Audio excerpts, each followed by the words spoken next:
All guests on ZASLOW Show 2.0 brought to us by the official beer of the program. We're talking Johnny Cuba, European roots with that Caribbean soul. Grab a refreshing German lager in a can. You can go to johnnycuba.us, use the Johnny Locator, find out the nearest location to you. Make sure you always drink responsibly. And, of course, don't forget Johnny Cuba's mantra, stay tranquilo. And joining us now, SiriusXM NBA Radio. Every afternoon, Justin Termine is here with us. Termine, good to see you. Good to speak with you. Let's get this going here. The last few days, all right, we're in day number 3 now of NBA free agency. Has this been a good few days for the league? Because the way that I see it, the CBA, the salary cap, it's impossible for the average fan to understand. You know, it wasn't too long ago where, okay, the average fan understands you got a salary cap, and if you go over that, you got to pay a tax, but we can all keep track of it. Now, I think it's impossible for the fan to understand what's happening. Forget the average fan. I mean, it's people like you and I who are following this a little bit closer than the average fan because we don't have other jobs. So it's even confusing to somebody like myself. Like, I like the fact that it's going to create competitive balance, and it's not something like where one team can spend a ton of money and no other team can compete. What I don't like about it is the fact that it breaks up teams that potentially have been put together well, right? If you draft a team and then all of a sudden you have to say goodbye to some players as a result of the CBA, I don't think that's a good thing, because I grew up watching the sport in the 80s where it was the Celtics big three, where it was, Worthy, Kareem, and Magic for the Lakers. And you'd hate to see those teams broken up, right? Like, I think continuity is important because it breeds familiarity. And when we become familiar with the team, it makes us fall in love with the actual players instead of a bunch of mercenaries changing teams, every other year. So I don't like the fact that maybe it's created that, but I do like the fact that maybe it's created a little bit more competitive balance. So as with all of this stuff, like, loopholes can be found and alterations need to be made like 5-6 years down the line, maybe in the next CBA, if we find things that we don't like. And this is really kind of the first year where teams have that second apron that's looming over them. Maybe it's something that's altered the next time they sit down and renegotiate. How come the NBA, though, like the other sports, every few years are not changing what you're allowed to do salary cap wise? Why does the NBA have to change the way that teams do business every few years? I mean, that's a good question. I don't know. Maybe it has something to do with, the difference to me between the NBA and the other sports is the amount of control that the players have, right? The amount of power that they have. So even though it's something that seems like it's done to curb what owners are doing, maybe it has something to do with, hey, the players and trying to curtail the power that they have and all this, switching of teams that's at least done under their control. I do like the idea that we've seen less guys hit the free agent market, even though Paul George is a prime example of a guy that just did that. We've seen less and less of it over the years, where now the next thing that the players have kind of done is say, all right, we'll sign these long-term deals and then we'll ask to be dealt. And I guess that's maybe what this new CBA and the second apron is all about. So the news just came across my screen right now. Donovan Mitchell agrees to 3-year, $150.3 maximum contract with the Cavaliers. That I didn't expect that to go any other way. I was a little surprised that it's taken a few days. I would have thought it would have happened right away the first day that could have happened, which I guess technically is right after the finals ended, because teams can negotiate with their own players now right after the finals. This is no surprise to me. What about you? It's not a surprise to me from what we've seen maybe over the last couple of months. It is a surprise to me on what I thought was going to happen, prior to that, right? The last couple of years, I felt like, all right, this is just a place where he's going to stop and then he's going to move on, most likely to either New York or to Miami. Now, we know he's not going to New York because they found Jalen Brunson, and I don't think that was a thing where those two guys were going to fit. So that took that option away. If Brunson didn't develop into what he's developed into, maybe that was going to be a location for him. And then the other place I thought maybe he ends up as Miami. So I am a little bit stunned, I guess, if I talked to, Justin Termine a year ago today, But if I talked to Justin Termine, 3 months ago, I would have anticipated this probably would going to be the end result. Now the question is, what does it mean for Darius Garland? Where it seems like Clutch doesn't want Darius Garland playing with Donovan Mitchell, which I can understand because I think I think Garland's growth has been stunted since he was an All-Star the year before Donovan Mitchell got there. So what does it mean for him? What does it mean for a guy like Jared Allen, who I'm not sure fits in next to Evan Mobley? They still got other things I think that are going to unfold in Cleveland. So that right there that you just said, Termine, Clutch doesn't want Garland playing necessarily with Donovan Mitchell.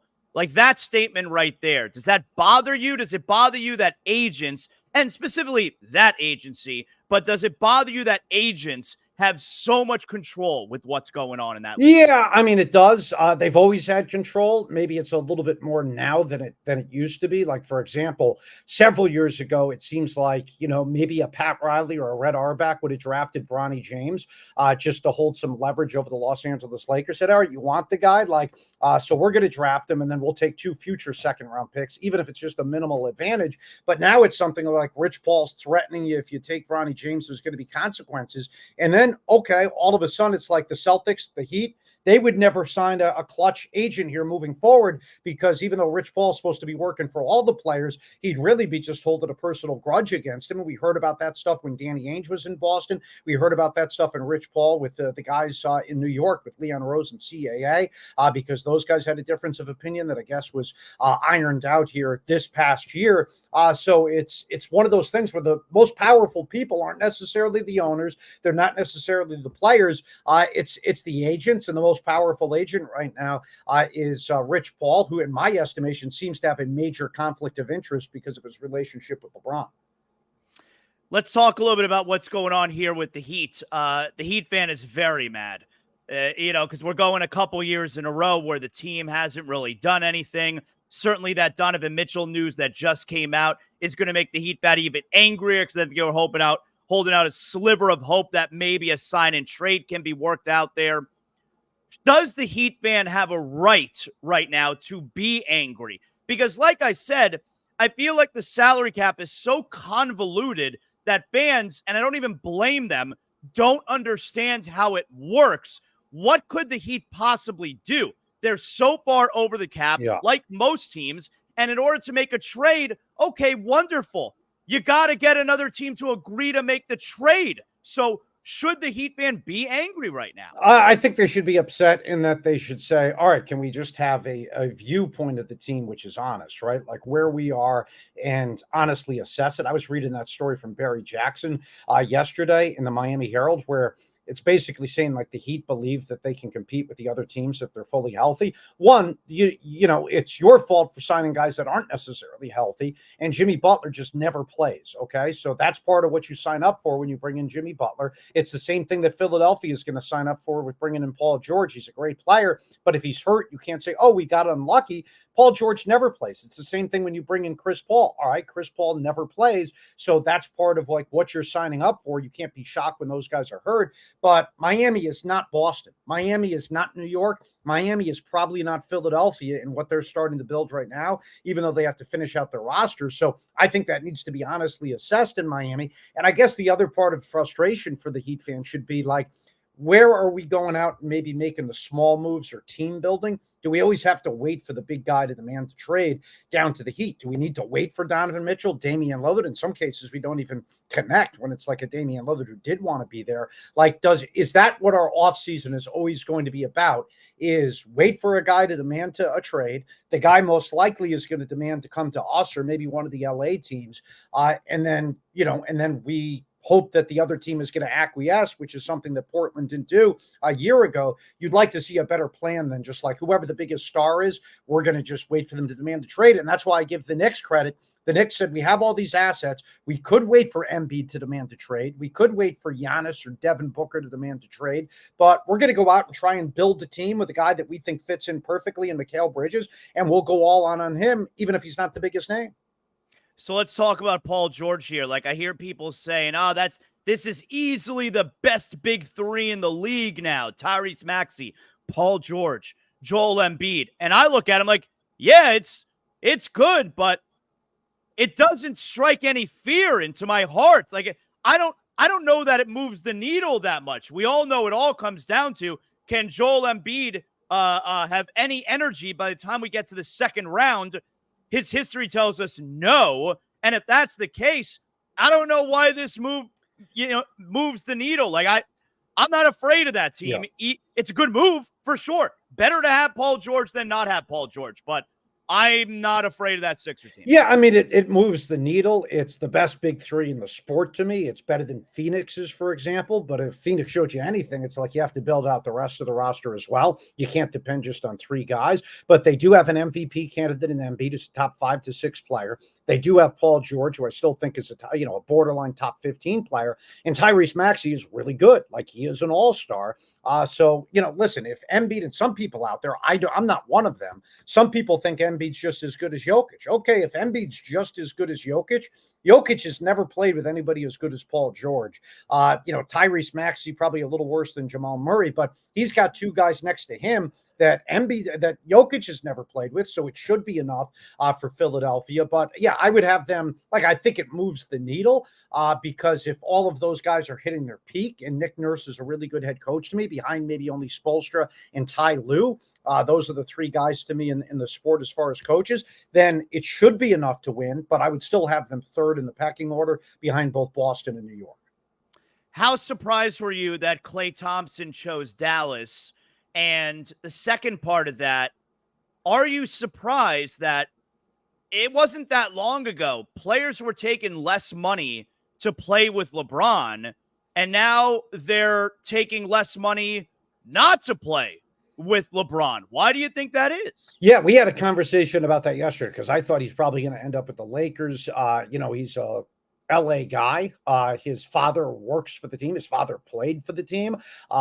And get the opportunity probably to compete next to LeBron and Anthony Davis. But Sam Mitchell brought it up. It's got to be one of a couple of different things. And one of them is, does he want to deal with the circus of playing with LeBron? Because there's extra stuff that comes to it. Maybe he just wants to go to work, punch the clock, and compete. And you can do that with Dallas, who just went to the finals this past year. LA is not as good as Dallas, as that, we saw last season. And LA's got all that extra drama. I mean, he's been all about winning, Klay Thompson's entire career. Do you think he wants to go down there, play with LeBron, where, it's never LeBron's fault? You're going to deal with the drama that's JJ Redick. You're going to deal with the drama that is Bronny James. And then, is his father telling him something? Because it's not like, I'm sure his father wants what's best for his kid. Like James Worthy was caught off mic the other day talking about all the drama behind the scenes, right, with the Lakers. So it's not like just because you're a Lakers legend or a former Lakers player, you think everything there is going smoothly. So maybe Michael Thompson sees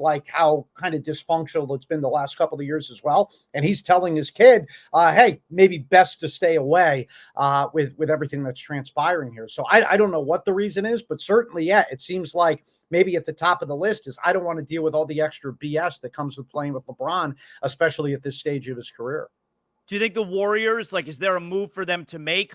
Or is this one of those years where we're going to take a step back and kind of reassess everything and then we'll move forward? Yeah, I mean, what move is out there for them to make? You hear them being linked to Lauri Markkanen.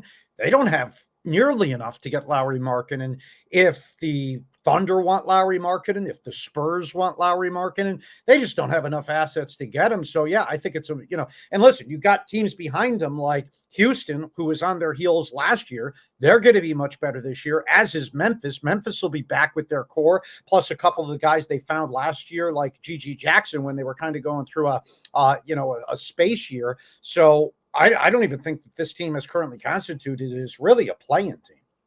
What do you make of Chris Paul going to San Antonio? I know most people seem to really like it. I'm pretty lukewarm about it. Well, I mean, they needed to do something at the point guard spot just because what last year was an abomination. I mean, I thought Popovich did the worst coaching job of anybody in the sport last year, and sticking Jeremy Sohan at the point, and when everything should be about developing Wemby. So I like the fact that it gives you a little structure this year. Maybe he can teach some of the younger players. And I also don't think it's going to be a season-long thing. I think it was a deal where Chris Paul wasn't going to get $11 million really anywhere else. Chris Paul gets his money. He gets it in this, a state where he's not going to be taxed on it. So it even equals a little bit more. And then Chris Paul doesn't have to guess at this point and go like, all right, should I join the Lakers? Should I join the Clippers? Should I join another team? And that team ends up not being, a team competing for a championship. Whereas right now, he can kind of assess the landscape up until February and then say, all right, well, like, this team does, like Philadelphia has a legitimate shot to win a championship, or, Miami, for example, has a legitimate shot to win a championship. So deal me to one of those locations where if he signed with the team outright, maybe the team, wouldn't be that great and he's not competing for a championship. So I actually think in the end, he's going to get dealt by February and it'll be to somewhere where the team has a legitimate shot. Termine, the Clippers are going to be terrible, right? Yeah, I mean, just like, and I opened up the show with it yesterday saying that the Clippers are going to be terrible, just like they were before I was born, on the day I was born, on the day I started walking, on the day that I started, preschool, on the day that I graduated high school, on the day that I graduated college, on the day that I started working. And they're a joke here today. What they did, I have no clue. I have no clue what they're thinking in LA. That to me is an abomination, the way that they handled it. And Philadelphia got lucky. We'd be talking about Embiid trades right now and where he's going next if the Clippers just gave the guy what everybody else in the league would have given the guy if they were in the similar situation. So Philadelphia can thank the Clippers for being incompetent for like the 54th consecutive year as to why Joel Embiid's going to continue to play in that city and they have a legit shot to win a championship. What's the craziest contract you've seen given out so far these last few days? All right. So two. One, Tobias Harris making $52 million. And it doesn't even make sense because, like, one, he's going to make sure that you lose 20 games in a row instead of 28, maybe, or win like 18 games instead of 14. Plus, they could have been a place as a dumping ground, right? Where other teams have bad contracts. They want to attend, like Zach Levine, for example. Hey, we don't want, Zach Levine's an issue for us. It's clogging up our salary cap. We'll attach a pick and we'll send it to Detroit. Now they can't do that because they don't have enough room. Okay. So they're losing future assets like that they could have collected. That's why I don't like that contract. So that's a bad contract. A good contract for the team, but a bad one for the player is Valanciunas. How he's only making $10 million a year and he's going to Washington where, I mean, for example, LeBron was willing to take a pay cut. All right, take a pay cut. Valanciunas could have, made $10 million by going to play with LeBron and the Lakers and had a legit shot to, compete for something. Instead, he's going for Washington, which might be the worst team in the league at only $10 million a year. Usually you give a discount to a team if you want to compete for a title, not if you want to compete for the first overall pick. Those are both great points. Like, you and I are sitting there, and I thought of the Valanciunas one as well. You and I are both sitting here. If we're thinking that, like, why aren't the Lakers trying to get Valanciunas? And more importantly, because I didn't think about the Detroit part of it, the Bulls would definitely give Zach Levine and a first-round pick to Detroit just to dump it there. Like, why aren't the Pistons doing something like that?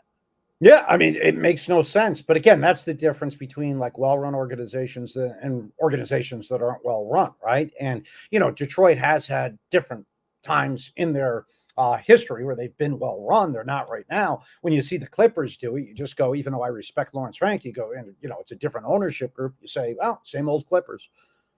Did you have any problems with the way the second day of the NBA draft went down? No, I mean, I guess just all the coverage about Bronny James was a little bit annoying, but, and I think next year they'll probably put it at 7:00 at night instead of 4:00 in the afternoon, Eastern time, just because, the presidential election, but I didn't mind them going to a second day. It's not something that holds great interest to me. I don't know. Listen, I'm focused on the NBA every single night. So sometimes I don't even know a guy that's going like fourth overall that well. So I'm certainly not going to know somebody that's going like, 44th overall. But all the Bronny stuff, did you have any issues?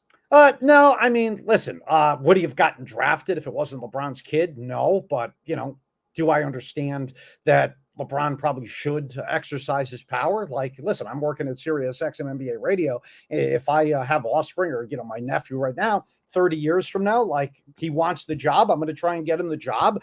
So I understand what LeBron was doing. Termine, excellent job. You said it all. I guess one last thing. DeMar DeRozan, as of this recording, we don't know where he's going. He has not signed anywhere. Where do you see as a fit?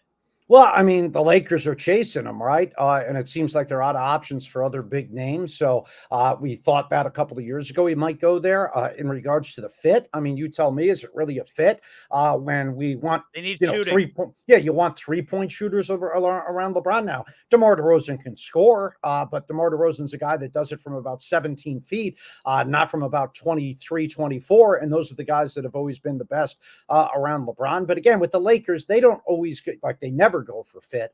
Really, what the Lakers do is they go, what's the biggest name out there? Oh, JJ Redick is the biggest coaching candidate out there.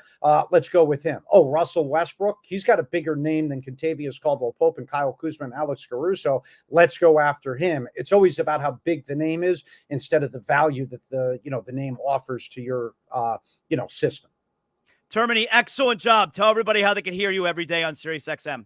They can hear me 4 to 7 Eastern time, Monday through Friday, with Eddie Johnson. But today we brought in the GM, Ryan McDonough, for the next 2 days. So it's going to be Ryan McDonough and myself because, again, like we said, the second apron, the new CBA, can be very confusing, and Ryan knows it as a former GM. Great job, Termine. Appreciate you, man. Enjoy the rest of the week. Yeah, who cares? Thanks, though, ZASLOW.